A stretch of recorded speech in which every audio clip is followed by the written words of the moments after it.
Hey Divine Ones, I'm Jerome Braggs, the intuitive that teaches you how to heal yourself and manifest a well body and a delicious life through the practice of self-love.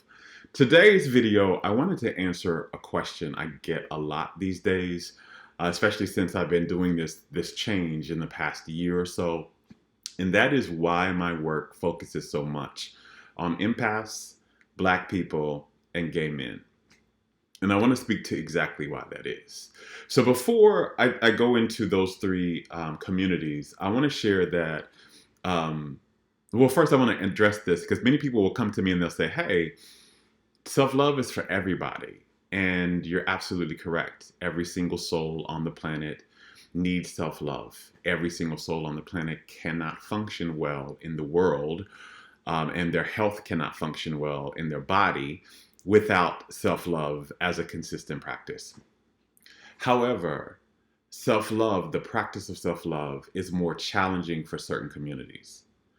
And this is what I want to speak to. So when I began my healing journey after my near-death experience, and after Source told me, the key was to love myself, and that was the key to my well-being.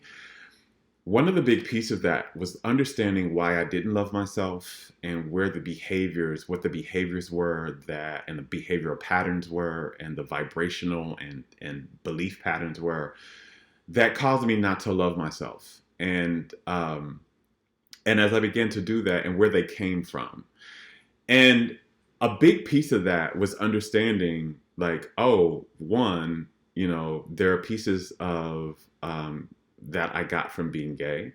There are pieces that I got from being Black. And then the last piece that I began to understand, because I discovered I was an empath several years ago, was there are pieces that I got from being an empath.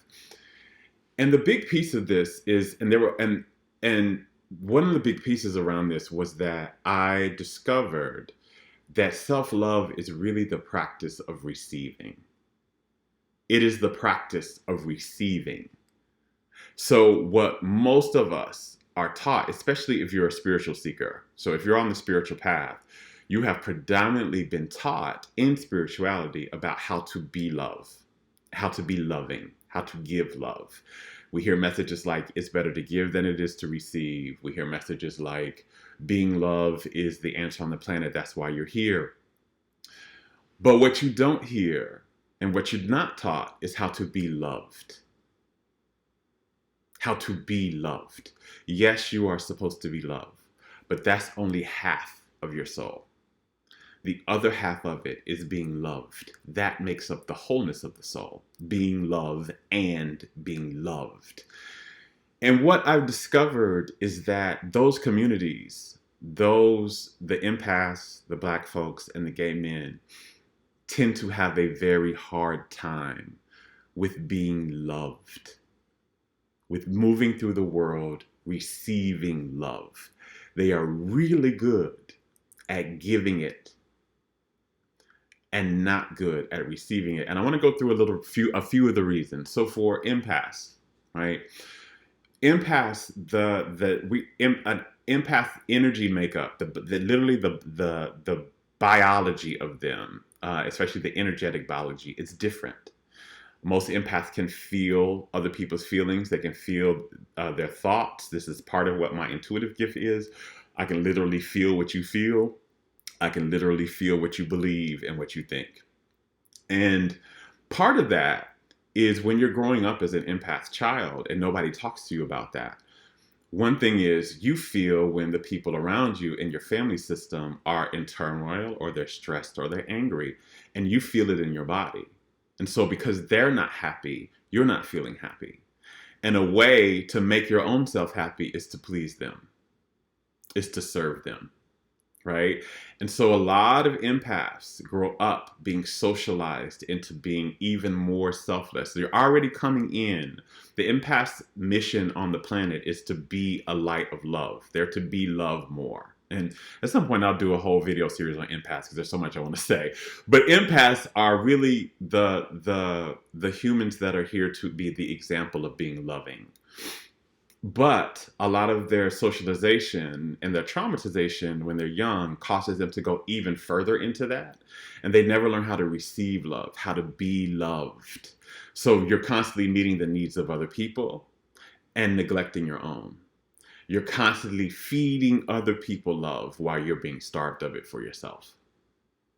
And so empaths have a different journey into self-love. They have different things that they have to learn about and different practices, and especially at a deeper level.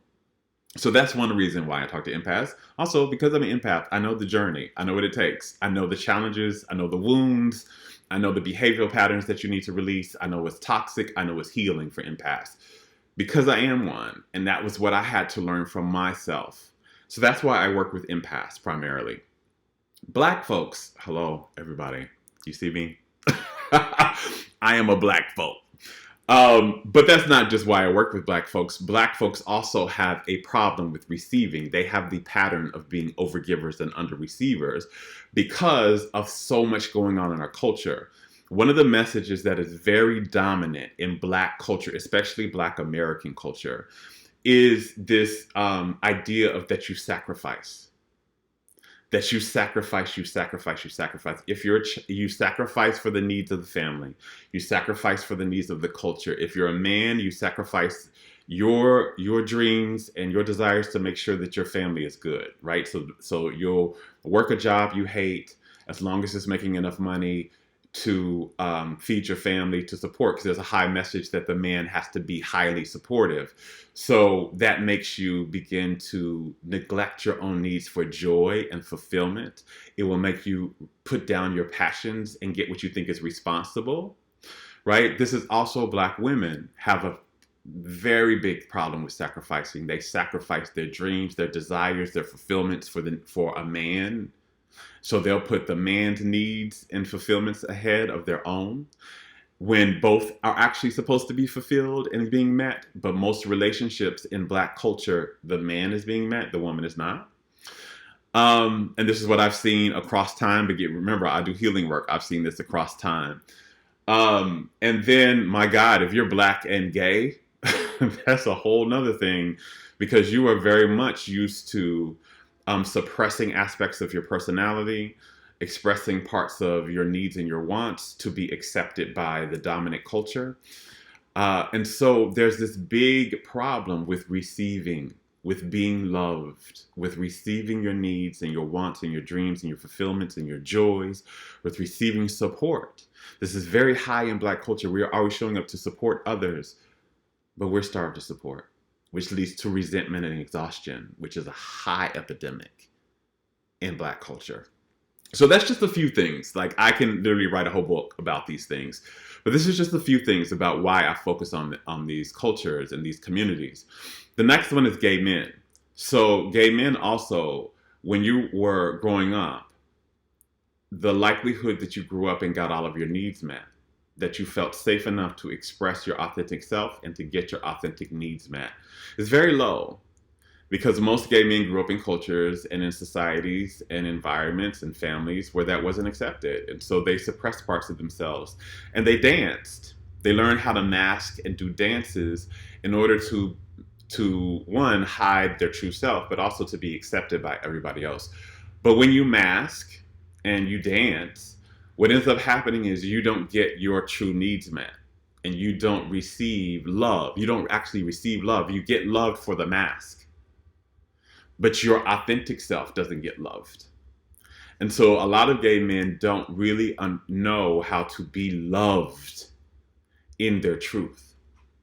So that's something that I work on when I'm working with gay men, is how do you live your truth and be loved for it, and receive love for it. But the big thing is these communities are overgivers, meaning they give of themselves, whether they're trying to give of themselves to make other people happy so that they won't feel bad internally themselves, whether they're giving of themselves because they were taught that that's the definition of a good person, is to always be selfless and self-sacrifice, and they're always giving out and they don't have anything left for themselves, or whether they've been giving of themselves and masking of themselves to try and stay safe.